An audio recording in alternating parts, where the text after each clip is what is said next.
મોટા ભાઈ, મોટા ભાઈ. હા હા, એક જ મિનિટ. બહાર જાઉં છો ને?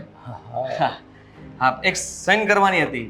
આપણા ન્યૂ પ્રોજેક્ટ માટે તમારી સાઈનની જરૂર છે અને એટલા માટે મેં તમને રોક્યા. સોરી. હા, વાત તારી સાચી છે, પણ અત્યારે હું થોડો ઉતાવળમાં છું, એટલે પછી હું આવીને સાઈન કરી દઈશ, ઠીક છે? પણ મોટા ભાઈ, સાઈન કરતા કેટલી વાર લાગવાની? હા હા, 1 મિનિટ પણ નહીં થાય. અરે. અડધા સેકન્ડની અંદર તમે મને સહી કરીને પાછી ફાઇલ આપી દેશો. અરે સાઈન કરવામાં તો વાર નહીં લાગે, હું સમજી શકું છું, પણ આ ડોક્યુમેન્ટ્સ તો મારે બધા વાંચવા પડશે ને, કે અંદર શું લખ્યું છે શું નહીં, એ બધું જાણીશ તો મને. વાંચવા પડશે? હા, ભાઈ ઉપર વિશ્વાસ નથી તમને? આજ સુધી તમે ક્યારે કોઈ દિવસ કોઈ ડોક્યુમેન્ટ્સ વાંચ્યા નથી. હા, તમે સહેજ કરી આપો છો. હા, માનું છું કે સહેજમથી નજર કરો છો, એનાથી વધારે કંઈ નહીં. હા, ઘરના દસ્તાવેજ નથી. હા ભાઈ. હા, તમને એવું લાગતું હોય કે બધી મિલકતના કાગળિયા કે પ્રોપર્ટીના કાગળિયા પર સહી લઈ લેતો હોય તો વાંચવા જોઈએ. એટલો તો બધો હું ગાંડો નથી કે તું દસ્તાવેજ કરાવી લે મારા નામનો અને તું સહી કરાવી લે. એટલો બધો તો હું બુદ્ધુ નથી ને. એટલી તો મને ખબર પડે ને, મેં તારી કરતાં વધારે દિવસો જોયા છે, વધારે બિઝનેસ કર્યો છે, એટલે એવું તો તું મને કરી પણ નહીં શકે મારી સાથે. જો કદાચ કરવા ઈચ્છતો હોય ને તો પણ, સમજો તું? ભાઈ, તમારાથી કઈ ભૂલ થઈ ગઈ છે? આજે કેમ આવી રીતે વાત કરો છો મારી સાથે? મેં ક્યારેય તમારું આવું રૂપ નથી જોયું. ના, સાચી વાત છે, પણ ઘણા સંજોગો એવા ક્યારેક ઊભા થતા હોય છે ને કે માણસને વિચાર કરવા માટે મજબૂર કરતા હોય છે. આમાં એવું છે ને કે હું તને શું કહું છું કે આજે હમણાં હું ન્યૂઝ જોતો હતો, તો ન્યૂઝની અંદર એક મેં કવર સ્ટોરી આખી જોઈ કે એક ભાઈએ બીજા ભાઈને, એટલે કે મોટા ભાઈને મિલકત માટે મારી નાખવા સુધીનો વિચાર કરતો હતો. આવા ન્યૂઝ જોઈને ખરેખર મને તો ટેન્શનમાં લાવી દીધું કે અરે, લોકો આવું પણ કરી શકતા હશે. એકદમ બકવાસ ન્યૂઝ કહેવાય. હા, બધું છે ને ટીઆરપી વધારવા માટે છે. હા, ન્યૂઝ ચેનલ વાળા શું કરે? હા, કંઈ પણ ટોપિક ના હોય તો બસ આવી વાર્તાઓને મનઘડી બનાવીને ન્યૂઝ તરીકે પ્રેઝન્ટ કરી દે, જેથી કરીને પબ્લિક એને વધારે વોચ કરે, જોવે અને એ ચેનલની ટીઆરપી વધી જાય. સીધી વાત છે મોટા ભાઈ. હા, આવું કોઈ દિવસ બનતું હશે? અરે, એવો તો કેવો નાલાયક ભાઈ હોય હે કે જે સગા ભાઈને મારવા માટે તૈયાર થઈ જાય. અને એ પણ પાછું બીજું કઈ નહીં, ઘરની પ્રોપર્ટી અને પૈસા માટે આવું કર્યું હતું. બોલો, આવું ખબર પડી મને. હા, આટલા રૂપિયા હોવા પછી તો બંનેના ભાગ પડે તો પણ ભાગમાં જોવા જાવ તો બરાબરનો ભાગ આવવાનો છે. તો પછી થોડી ઘણી મિલકત માટે થઈને આવું તો કોણ કરતું હશે? હા, શરમ વગરના ભાઈઓ સાલાવ. સાચી વાત છે, પણ તું છે ને, હું પાછો બહારથી આવીને પછી ડોક્યુમેન્ટ વાંચીને પછી સાઈન કરી દઈશ, ઠીક છે? અરે ભાઈ, તમે મારા પર વિશ્વાસ ન હોય તો મનસુખ કાકાને ફોન કરી જુઓ. આ ફાઇલ કાલે આપણે આપવાની છે અને કાલે તમે જો ઓફિસે લેટ આવશો તો મારે તમારી વાટે થઈને આ ફાઇલ અટકી રહેશે. અરે ના ના, તું જરાય ચિંતા નહીં કર. કાલે ઓફિસે આવીને લેટ થશે એવું નહીં થાય. આજે હમણાં હું બહાર કામ પતાવી અને પાછી આવું, પછી મારે કંઈ કામ નથી, એટલે આરામથી બધી ડોક્યુમેન્ટ હું નિરાતે વાંચી લે, જોઈ લઈશ. એમાં એવું પણ થઈ શકે ને કે તારે પણ ઉતાવળમાં કદાચ કોઈ મિસ્ટેક થઈ ગઈ હોય કે તારીથી પણ કાંઈ ભૂલ થઈ શકે ને, કેમ કે માણસ માત્ર ભૂલને પાત્ર, રાઈટ? તો કદાચ તારી પણ ભૂલ થઈ શકે આમાં. તો એકવાર ડબલ ચેક થઈ જાય તો મને પણ સારું રહે અને હા, તને પણ સારું રહે. સમજી શકું છું. એનો મતલબ એ થયો કે તમે અત્યારે સહી કરવાના મૂડમાં નથી. બિલકુલ, એકદમ સાચી વાત કીધી કે હવે છે ને, આ ઘણી વખત સાલું આ ન્યૂઝ જોઈએ, ઘણા પાસે વાતો સાંભળી આવું, એટલે દિમાગ થોડુંક વિચારવા માટે મજબૂર થઈ જતું હોય છે. હા, ન્યૂઝ બનાવી છે કોને? હા, બકવાસ ન્યૂઝો. અને એના લીધે તમે જ તમારું માનસિક સંતુલન થોડું વિખાઈ ગયું હોય એવું લાગે છે. પણ ભાઈ, આ બધી વાતને બહુ મન પર ના લેવાય. હું તો તમારો લાડકો ભાઈ છું અને મેં તો હંમેશા તમારું ધ્યાન રાખ્યું છે. ક્યારેય તમે મને કંઈ કામ ચીંધ્યું હોય ને ન થયું હોય એવું બને કોઈ દિવસ નહીં. ના ના, બિલકુલ બિલકુલ, તારી ઉપર તો મને મારા ખુદ કરતાં પણ વધારે ભરોસો છે. પણ આ તો જસ્ટ ખાલી ડબલ ચેક થઈ જાય અને આપણને ભવિષ્યમાં કોઈ મોટી નુકસાની ન થાય ને, એના માટે હું વિચારીને સાઈન કરવા માંગુ છું, ઠીક છે? ના ના, કઈ વાંધો નહીં મોટા ભાઈ. તમે જેવી રીતે ઈચ્છતા હો એવી રીતે, મને શું વાંધો છે? જુઓ, આ ફાઇલ હું મૂકી દઈશ, તમે આવો ત્યારે પછી વાંચીને કંઈ ભૂલચૂક હોય તો સુધારીને પછી સહી કરી આપજો. હું કાલે પછી કામ પતાવી લઈશ. ફાઇલ અત્યારે લેતો જાઉં કે ઘરે આવીને પછી ચેક કરું તો ચાલશે? તમારી મરજી. ઠીક છે, તું ઘરે મૂકી દે, પછી હું ચેક કરી લઈ. ઠીક છે, હા જાઉં છું ત્યાં. હા હાશ, બચી ગયો.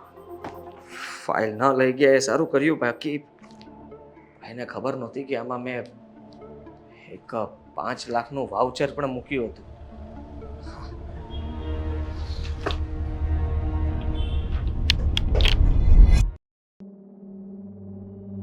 ક્યાં છે આ લોકો? હા, મોટા ભાઈએ ફોન કરીને મને ઘરે બોલાવ્યો તો ઘરે આવી ગયો. ભાભી ક્યાં છે? મને શું ખબર ક્યારના બહાર ગયા છે બંને. આમ જોવા જઈએ ને તો તમે ઓફિસે ગયા ને પછી ના તૈયાર થઈને નીકળી ગયા છે. ખબર નહીં ક્યાં ગયા હશે, કોને ખબર. કઈ પ્લાન તો નહીં બનાવ્યો હોય ને લોકોએ. મને સરપ્રાઈઝ આપણા માટે કઈ. હા, બહુ સરપ્રાઈઝ આપે છે જીવનમાં. આ મિલકતની કોઈ સરપ્રાઈઝ ના આપે ને તો બસ, બાકી બધી સરપ્રાઈઝ હું લઈ લઈશ. હા, જો એ આપી દીધું તો શાંતિ ને. હા, એના માટે તો માથાકૂટ છે આપણા બંનેની. બધી પ્રોપર્ટીના નામે કરી એવી સરપ્રાઈઝ આપી હોય તો અત્યારે ખૂન થઈ જશે. થશે કઈ એવું હોય તો કહો. ફોન? અરે હા, મોટા મોટા ભાઈ ભાઈ તમારી જ રાહ જોતા હતા. હા, ભાભી તમે મારી પાસે બેસો ને. આ કોણ છે? કોણ છે મહેમાન? અરે, આની વાત કરવા માટે તને મેં ઓફિસેથી ઘરે બોલાવી લીધો છે. આની વાત હા તો કરો ને, શું વાત છે? કોણ છે શ્રીમાન? હા, બોલો મોટા ભાઈ. શું કામ આટલા બધા અચકાવ છો? હા હા, જે વાત હોય બિંદાસ કરી નાખો ને તમારે. સમજાવવાનું શું હોય એમાં? આ છે આ છે, હા દેખાય છે. બોલો ને. આ છે મારો દત્તક દીકરો અને તારો ભત્રીજો. શું? એક મિનિટ મોટા ભાઈ દત્તક દીકરો ક્યાંથી ઘડીકમાં? અને આ બધું શું? હા, મજાક નહીં. હા, આજે એપ્રિલ મહિનો ચાલે છે, શરૂ થયો તો જી નહીં, આ એપ્રિલ મહિનો પણ નથી ચાલતો અને હું કોઈ પણ પ્રકારની મજાક પણ નથી કરતો. મોટા ભાઈ અને દીકરો નહીં પુરુષ કહેવાય. કેટલી મોટી ઉંમર છે એ તો જોવો. હા હા, તમે હા કેવી રીતે આવું ડિસિઝન લઈ શકો? ભાભી જરાક તો વિચાર કરો. મોટા ભાઈ, હા તમારો દીકરો ના ના ના ના, હા ના બની શકે મોટા ભાઈ. જુઓ, મેં બધું સમજી વિચારીને જ કર્યું છે. આજકાલ આપણે બધું જોતા હોઈએ છીએ કે જે પણ લોકો દત્તક દીકરો અથવા દીકરી લે છે એ એકદમ નાના હોય છે ત્યારથી લે છે. પણ મેં થોડું સ્ટ્રેટ ફોરવર્ડ વિચારીને નક્કી કર્યું છે કે હું જે પણ કંઈ નિર્ણય લઈશ દીકરા માટે એ આ જ હશે. એમની પાછળનું કારણ એ છે કે હું કદાચ બિઝનેસમાં ટાઈમ આપી શકું, ન આપી શકું. તું પણ બિઝનેસમાં બિઝી હોઈ શકે તો સંભાળવાવાળું કોઈ એવું વ્યક્તિ હોવું જોઈએ કે તને જરા પણ ટેન્શન ન રહેવું જોઈએ કે તને કોઈ ખોટા વિચારો પણ ના આવવા જોઈએ કે આ વિચારો ક્યાંથી આવવાના છે? અને ટેન્શનની વાત કરો છો. ટેન્શન તો મને અત્યારે આવે છે કે તમે જે વિચાર્યું છે આના પર કેવી રીતે ભરોસો કરી શકો? હા, આને બધી સમજ પડે છે, બુદ્ધિ છે, અને એને જ્યારે ખબર પડશે કે અમુક ઘરમાં તો ભાઈનો પણ ભરોસો નથી થતો ને આદિભાઈ. એટલે ભાભી તો પછી હા, ન્યૂઝની વાત તમે ભાભીને શું કામ કરી? હા, એ તો છે ને સાવ આ વાતને ભૂલશે જ નહીં. અરે એ ન્યૂઝમાં બધું એવું આવ્યા કરતું હોય છે, એ બધું સાચું નથી હોતું ભાભી. અને તમે આને જે લઈને આવ્યા છો આ આપણા ઘર માટે સારું ન કહેવાય. કાલ સવારે બધા વાતો કરશે, કંપની ફેક્ટરીથી લઈને મજૂર સુધી. હા મોટા ભાઈ, હું તો કહું છું આને ના પાડીને પાછો મોકલી દો. આપણે લઈ આવશું દત્તક બાળક પણ નાનું. હા, અને જો, મારી વાત અરે સાંભળો. મેં ને મીરાએ તો વિચાર કર્યો હતો કે અમારું જે પહેલું સંતાન આવે ને એ અમે તમને આપશું. તમને તો એટલે શું? તમે લોકોએ તો આવડો મતલબ કે આને લઈ આવે આ મોટું પ્રાણી. તમારું સરસ અમારા માટે આવો સારો વિચાર કર્યો એ બદલ મને ખુશી છે. પણ આમ પણ લોકો બધા વાતો કરતા જ હતા કે તમારે સંતાન નથી, તમે વાંજ્યા છો, તમારે આગળ પાછળ કોઈ નથી. આવું ઘણા બધા લોકો પાસે અમે સાંભળતા આવ્યા છીએ. એટલે જ લોકોને મૂકો ને તડકે. વાતો કરવા વાળા વાતો કરવાના જ આ છે. તમારો ભાઈ તમારા દીકરા જેવો જ તો છે ને. હા. કાલ ઉઠીને ગામના લોકો વાતો કરે અને ઘર સુધી ન આવે ને, એટલે તમારા મનમાં એ વાત ન આવે ને, એટલા માટે આ તમારા ભાઈઓ નિર્ણય લીધો છે.